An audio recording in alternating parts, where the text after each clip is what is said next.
First of India. Sir, जो ये समाजवादी में जन पंचायत किया गया है, इस पंचायत का क्या उद्देश्य?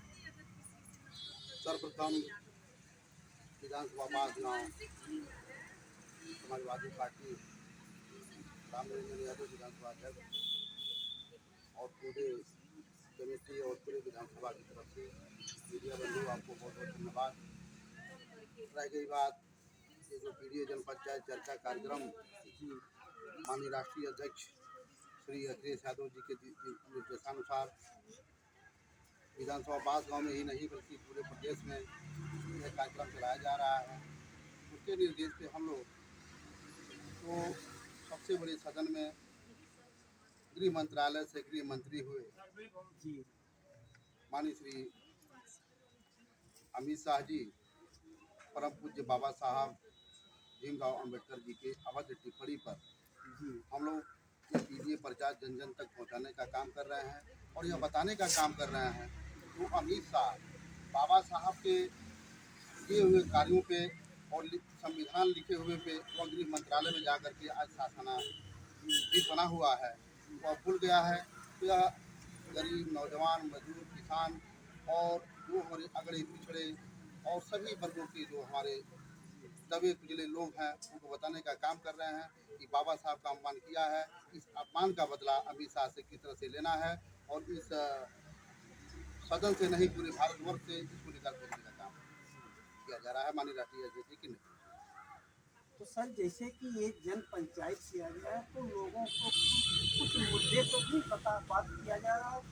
नहीं, सर्वप्रथम मुद्दा बाबा साहब भीमराव अम्बेडकर ने संविधान 2 वर्ष 11 माह 18 दिन में लिख करके तैयार किया और जो जिस तरह के मनुवादी विचारधारा के लोग हैं जो आज इस गद्दी पर बैठे हैं भारतवर्ष के इस संविधान को कुचलने और बदलने का काम कर रहे हैं, नौकरियां खा जा रहे हैं, प्राइवेटाइजेशन कर रहे हैं और नौजवानों का हक अधिकार छीन रहे हैं। किसानों को जो उनका हक अधिकार मिलना चाहिए और नौजवानों को नौकरी मिलनी चाहिए, जो बेरोजगार हैं उनको नौकरी मिलनी चाहिए और जो हमारे बच्चे हैं सर्वप्रथम शिक्षा का जो दिया है माननीय बाबा साहब ने कि शिक्षा सर्वप्रथम जरूरी है।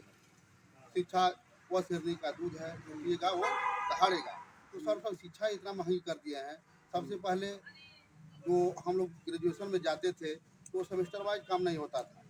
अगर 2000-3000 में हम लोग पढ़ाई शिक्षा प्राप्त कर लेते थे, आज एक सेमेस्टर को 6 सेमेस्टर में बांटते हैं।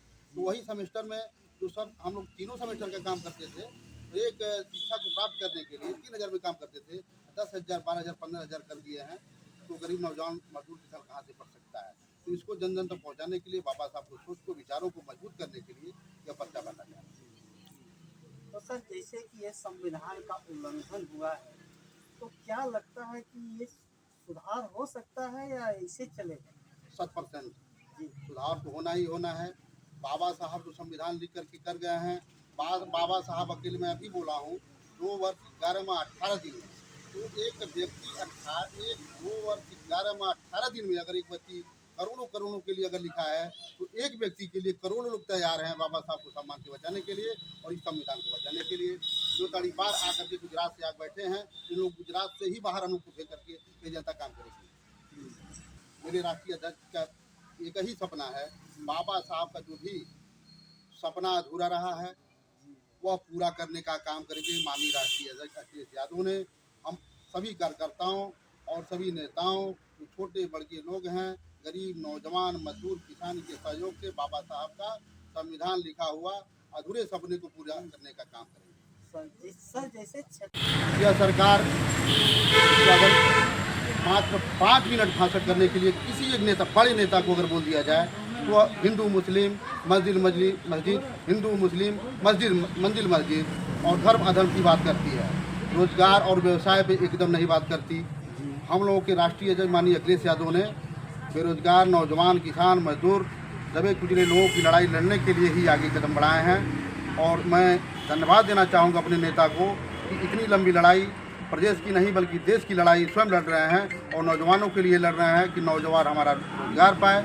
हमारी समाजवादी पार्टी जब सरकार में सत्ता में रहती थी नौजवानों को बेरोजगारी भत्ता मिला करता था, महिलाओं को वृद्धा पेंशन मिला करता, विधवा पेंशन मिलता था, जो हमारे बच्चियां थी इंटर पास करके आती थी उनको साइकिल मिलता था, कन्याधन मिलता था, और 108, 102 सर्वप्रथम 100% जो चलाया गया है, 1 नंबर की पूरे भारतवर्ष में या पूरे विश्व में 1 नंबर की सुविधा दिए थे डायल 100। जो गरीबों के वहाँ अगर कोई अपराधी किस्म का और मनवर लोग अगर सताया करते थे तो वो अब क्षेत्रीय थाने पे पहुंच नहीं पाते थे हमारे गरीब तबके के लोग। लेकिन माननीय राष्ट्रीय अध्यक्ष जी ने 100 नंबर कराया अपने यूपी में। तुरंत जैसे लोग सताते थे तुरंत फोन लगाए, 20 मिनट के अंदर पुलिस पहुंच जाती थी और न्याय मिलने का काम करता था। यह सरकार उसको बदल करके तो नाम बदलती है, काम बदलती है, करना कुछ नहीं है। आज बेरोजगारी के चरम सीमा पर यह प्रदेश देशों चल रहा है। अब इसको क्या कहा जाए, किस गर्द में ये दुनिया। सर, ये जो प्रयागराज में घटना घटी, इस घटना के संबंध में आप क्या कहना चाहेंगे? प्रयागराज में घटना जो घटी है, जी, जो जिस परिवार के मृत हुए हैं, सर्वप्रथम मैं उनकी आत्मा को शांति प्रदान के लिए श्रद्धांजलि करता हूँ और बेहद दुख व्यक्त करता हूँ। यह सरकार संख्या गिनाने के लिए और अपने इस धर्म को मैं भी मानता हूँ, मैं भी एक हिंदू हूँ, यादव परिवार से हूँ, लेकिन धर्म को यह लोग राजनीति में ला करके महाकुंभ इतने वर्षों बाद आया है और 40 करोड़ लोग 50 करोड़ लोग यहाँ पर स्नान गंगा मैया में डुबकी लगा रहे हैं। लेकिन इस तानाशाही सरकार ने, अब बताइए वीआईपी व्यवस्था, यही मैं कहता हूँ, वीआईपी व्यवस्था, आप नेता हो, मुख्यमंत्री हो तो आप वीआईपी हो, गरीब नौजवान मजदूर किसान है तो आप वीआईपी नहीं है।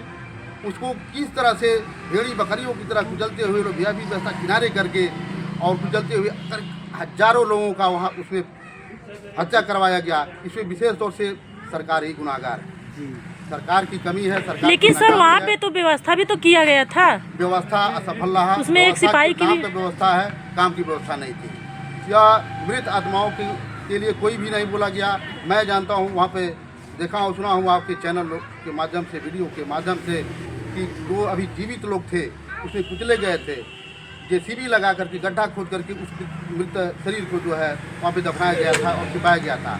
एक बार वही दर्शाया कि कितने लोगों की संख्या मरे हुए की है, बस यही दर्शाना चाहते थे। 40 करोड़ 50 करोड़ यहाँ पे जनता आकर के गंगा मैया में डुबकी लगा रही है। बेहद दुखद मैं व्यक्त करता हूँ और इसकी निंदा में। सर, जैसे अगर कहना चाहते हैं कि हमारे अध्यक्ष और मेरे मीडिया प्रभारी आप सभी लोगों का बहुत बहुत तहे दिल से स्वागत है। और इस पीडीए के माध्यम से जो हमारे अध्यक्ष जी ने बताया है, हमारे राष्ट्रीय अध्यक्ष जी ने इस पीडीए के माध्यम से यही बताने का काम किया है कि हम सभी जो आज एक नारा दिया जा रहा है कि हम कटेंगे बटेंगे, इस नारे के तहत हमारे राष्ट्रीय अध्यक्ष जी ने एक काम किया कि हम कटेंगे क्यों और बटेंगे क्यों। जब बटेंगे नहीं तो कटेंगे क्यों। हम कटने और बटने का नाम ही क्यों लेते हैं कि जब हम एक सभी हिंदुस्तानी हैं, भारतवासी हैं, तो हम कटने और बटने का बात ही नहीं है। जब सब हम एक ही हैं, हिंदू मुस्लिम सिख ईसाई आपस में है भाई भाई। क्या हमारे लड़ाई में जो लड़ाइयाँ हुई थी, युद्ध हुआ था, तो क्या हमारे देश में क्या अपर जातियाँ साथ नहीं रही हैं, मुस्लिम नहीं रहे हैं, क्या ईसाई नहीं रहे हैं? तो ये देखिए, हमारा भारत जो है सबका देश है। तो हमारे माननीय अखिलेश जी ने हम सभी को, दलित पिछड़े अगित सभी को, मतलब सम्मान सभी को लेकर चल रहे हैं। तो हम सभी के लिए उनकी लड़ाई है। और माननीय हमारे बाबा साहब जो हैं, जो हमारे पूज्य हैं, जो एक घर को चलाने के लिए कोई एक घर का कोई नियम नहीं बना सकता है, लेकिन हमारे बाबा साहब ऐसे महान व्यक्ति हैं, ऐसे महान व्यक्तित्व के परम हम सबके श्रद्धेय भी उनको माना जाएगा, क्योंकि वो हमारे ऐसे हैं जो हमारे जीने का अधिकार दे दिया, हमें जीने के लिए एक रास्ता बताया कि हम इंसान क्यों कैसे हैं। हम तो पहले इंसान के माध्यम भी नहीं आते थे, कोई हमको इंसान भी नहीं समझता था, लेकिन बाबा साहब ने हमें ऐसा कानून दिया, हमें ऐसा संविधान दिया जिसके दायरे में हम रहकर हम अपने आप को सीमित ये बता सकते हैं, दर्शा सकते हैं हम मनुष्य हैं, अपने जैसे अपने व्यवस्थाओं को चला सकते हैं, अपने लिए कुछ कर सकते हैं, अपने बच्चे के लिए, अपने परिवार के लिए, अपने देश के लिए कर सकते हैं। आगे कोई क्वेश्चन? आपका कहना है कि हर हाल में संविधान बचाया जाए। जी बिल्कुल, हम जो भी हमारे राष्ट्रीय अध्यक्ष जी का यही मानना है कि जो हमारे संविधान के तहत में रहकर काम करता है, जो नेता हो या मंत्री हो या प्रधानमंत्री, जो अभी हमारे अमित शाह गृह मंत्री जो हुए हैं, जो हमारे बाबा साहब के संविधान की धज्जियां उड़ाना चाहते हैं, उन्होंने अभी तो पहल किया है।